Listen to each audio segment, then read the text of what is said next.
tafel, bij de tafel. eDay is nog in volle gang. A new guest at my table. Well, please introduce yourself. What's your name and what do you do? My name is Amal Graafstra. It's a Dutch name, so it's Graafstra is the proper pronunciation. But I'm living in Seattle now, so I don't know any Dutch. But I work with implantable technologies, so primarily RFID and NFC transponders, but also other kind of biohacking technologies. So, for my grandmother, what does that mean? Well, it basically means that the technology that's used commonly for maybe transit, where you place the card up to the reader, we've taken that technology and shrunk it down and put it inside of our bodies. Why? Essentially, when you are working with technology like your keys and wallet and phone, these are things that you have to manage throughout the day. And if you leave the house, you're always checking, do I have my phone? Do I have my wallet? Do I have my keys? Like me, I'm always looking for my keys. Right, yeah, and they get lost, and when they get lost, it's a problem. So I started thinking about how archaic keys are. It's like 700 BC was the first lock and key, you know? So I thought maybe this could use some modernization, and I got rid of my keys basically by implanting an RF transponder in my hand. And now I don't carry my keys. So when I leave the house, I just have my phone and wallet. I can get into my home, my office. I can log into my computer. I can start my car and my motorcycle. All with just implant, yeah. So can I touch it? Yeah, so it's right there. It's here, yeah. You don't normally see it, but I can and you don't feel it? It doesn't bother you? It doesn't bother me at all. It's actually less invasive and less painful than getting an ear piercing. Okay. So ear piercing is, it's more painful, and it's a wound for a longer time. This I don't feel it at all when I use my hand. There's no problem. So where did they put it in? It goes into the triangle area between your index finger and your thumb. This kind of webbing area. So it's right there, and it's just parallel to my index bone. And you can show me how it works? Yeah, I have a demonstration lock here. So this is just an electronic lock, and I can press the button here, and you can see it locks. And if I press that and then present my tag, it unlocks. Wow. So that's simple. It looks amazing, but I start to fantasize immediately about criminals chopping off your hand and using it to unlock your house. Right, yeah. I mean, that's kind of the first morbid thing that people think of. But if you look at the data, like of criminals like forcing people to go to the bank ATM to take money out, and it might happen once in a million times, but it just doesn't happen really. So the thing about somebody who wants to get into your particular home, they could just break a window or kick the door in. There's a lot of easier ways to do that than actually cutting someone's hand off. It just that kind of stuff doesn't happen, right? No. So that's just a fright. But yeah, exactly. It's a made up concern. Yeah. Yeah. So. But isn't this the thing that most people will? Because it looks really handy if you do it like that. But I can imagine that a lot of people just think about the disadvantages, even if there aren't any. But they're frightened. Yeah, I mean, there's different reasons for being afraid. In the U.S., we have a very large Christian population, so they're afraid that it's some kind of mark of the beast, devil worship thing. And if you really read the Bible that literally, then you're okay, because you could just put it in your left hand, because the passage states if it's in the right hand or the forehead, the mark of the beast is bad. But I'm like, well, that's fine. Just put it in your left hand and you're fine. But other fears, other fears, basically they're fear of the unknown, because people don't know how the technology works. So they think there might be some way to read it against their consent or without them knowing that it's being read for tracking purposes or something like this. But the actual tag itself is so small. That's why we have to put it in the hands, because you have to actually place your hand up to the reader. So while it might be possible to build some kind of high-powered reader that's in a doorway that you walk through, the benefit versus the cost of doing that is nothing, because all the person would get is a number that doesn't have your name and they don't know what it's used for or where they could use that number. It's unlike like a payment card where you tap a payment card. If I can scan the payment card, I don't need to know you. I can go to any payment terminal and use it. Yeah. But with this, it's useless for a random attacker. Yeah, yeah. So do you have this at home? Oh yeah, I have it at home, office. Like I said, I start my car and my motorcycle with it and log into the computer. So, I mean, the home, my home and my office are, I literally work in the garage right now because it's just economical. So I go in and out of the door so often that I just use it probably 20, 30 times a day. And it's just nice. Yeah, yeah. So this is one thing that's possible and you... Well, tried it out yourself. Yeah. And you haven't encountered any disadvantages? No disadvantages. I can go through the airport security just fine. There's been no problems with like using my hand, nothing. And I've had this since 2005, so 10 years. No problems. And if you think about it, it's the same materials that is used in like the pet chips. Yeah. It's just a different chip with different technology, but the material is the same. And pets have been getting these with no problems for decades. So it's not really health-wise, it's not a concern. And in fact, getting an ear piercing is more of a health risk because the wound is open for a long time. So this is it's healed up in a matter of hours. And you're good to go. Yeah. So do you see this as a beginning, or do you want any more? It's a beginning. I mean, like when I first did this in 2005, it was just for me and just out of curiosity and like, I could do this. It'd be great. But then over time, people started asking more questions and more people wanted to do it. And people were actually sourcing these transponders from unsafe places. Like there's transponders made in glass, but it's for car keys, vehicles. Yeah. And it's not safe.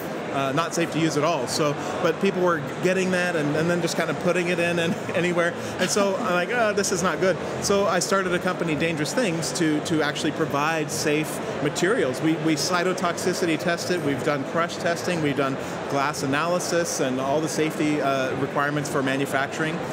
So that was kind of step one, is make sure that the stuff people are buying is safe. And then we actually started partnering with professional body piercers. So we can go to a piercing shop with our product and have it installed. And so we have a partner map that we train the piercing professional. You can go there, get it done in a safe, clean environment.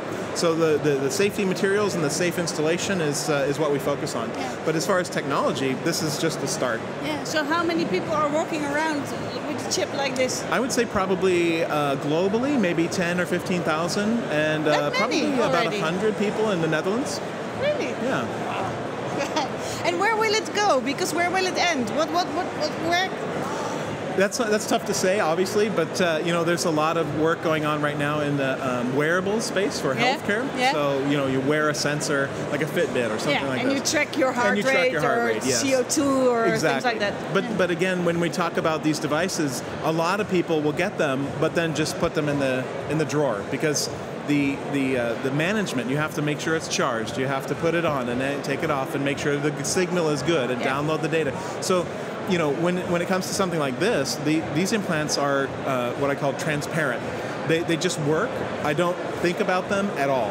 And they don't need a battery. They don't need a battery. I don't need to manage them. No. So really, if you want devices to be able to monitor your health and maybe alert you if something is going wrong, or maybe give data about your effectivity of like a workout, you can try to wear those devices. But if you need long-term data collection, then really an implantable device is best, like a pacemaker. Yeah.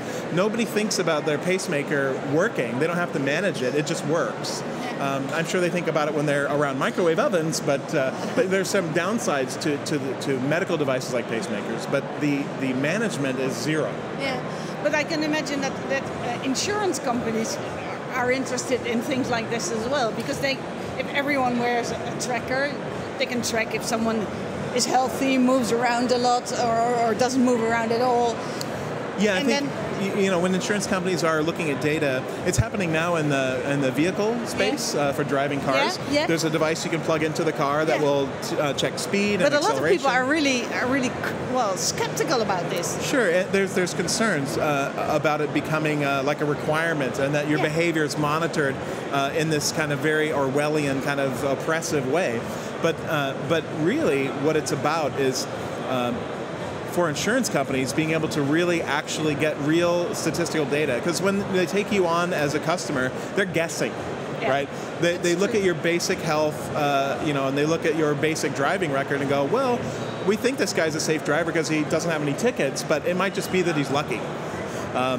So he might just be a really aggressive driver that's risky all the time, but just hasn't had an accident yet. So when it comes to like monitoring behaviors, there's definitely this sense that you're being it's creepy. You don't want to be watched all the time. But at the same time, if you want to save $5 on your insurance, then you allow them to monitor. So it's, is it worth $5? If not, then you pay a little extra and you're maybe a bigger risk. Yeah, but I saw a program on the television the other day about this thing, because there's a Dutch company who wants to do the same. They want to build in a sort of equipment in their car, I think, to check your... And then they said, the problem with this is that if you want to be anonymous, and if you don't want to join in this, and you want your privacy to be respected, it will only be a thing of the rich. Yeah, well, not necessarily. The rich will have to be driven around, I guess, by other people, but they themselves won't be able to drive. So it's... But don't you see, you don't see any problem?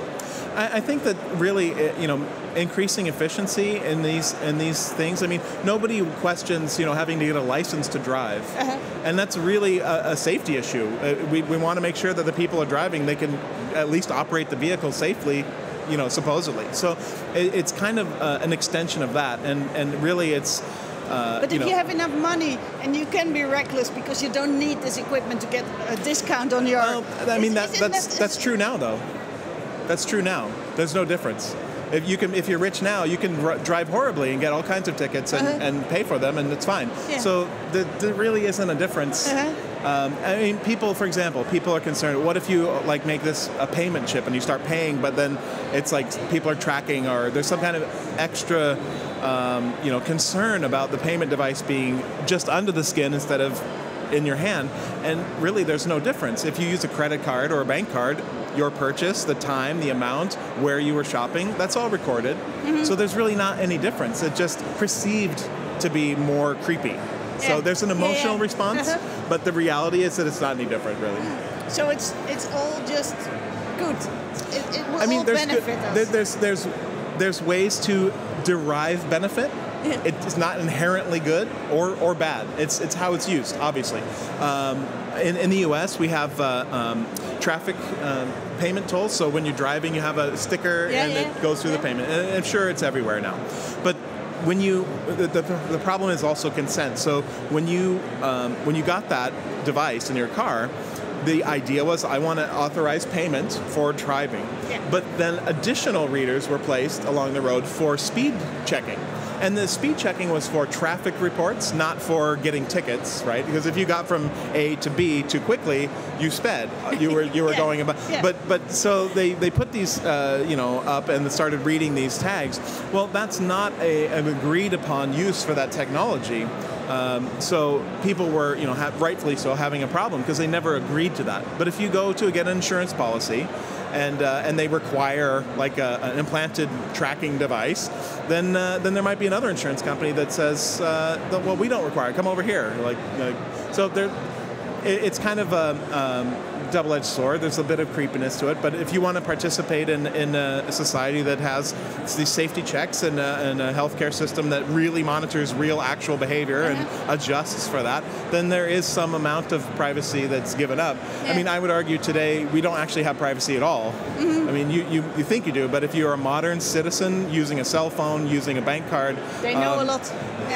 Walking around where there's security cameras, I mean, being online at all, it's tough. It's a tough type of existence. So it all comes down, I think, to consent. If you sign up for Facebook, you know that you're giving up. When you post a photo of yourself, it's going online for everyone to see. But that's okay because you consented to that. You've allowed it and you've agreed. it's where unagreed to uses for this data is really the problem. So that's where legislation and regulations need to come in and kind of control how this data is used and for what purpose. So in the case of insurance, it might be that if you might say, well, you can't require an implant, but you might get a small discount if you have one, right? Yeah. So, yeah. So will we all turn into a sort of cyborgs? I think we're already cyborgs because we rely on technology so heavily. You cannot go a day without using some form of technology. I mean, it's just impossible. So we're kind of cyborgs already. But yeah, I think the future of humanity is going to be to start integrating with devices that are able to tell us more about ourselves and able to assess problems. For example, there's an algorithm now that it's been developed for a long time that if you monitor the heart, you can actually tell if a heart attack is coming up to 30 minutes before it happens. So in that instance, if you had a device that was wearable, that's tough because nobody's going to want to wear that for their whole life and maybe detect a heart attack. Yeah. But if you have an implant that you don't think about and it just tells you one day, hey, guess what? And you're like, oh, geez, I forgot I had that, but thank you because, but you won't wear it. You won't put it on every day. So these are it makes sense to be able to take our tools that we've been using for a million years and compress them down and put them inside ourselves. It's just the way I think it's going to go. Okay. Well, we'll see. We'll see. Thank you very much. Sure. Goed, dit was het. Dit gesprek live hier vanaf eDay, Emerce. Alle interviews komen online. Kijk ze na.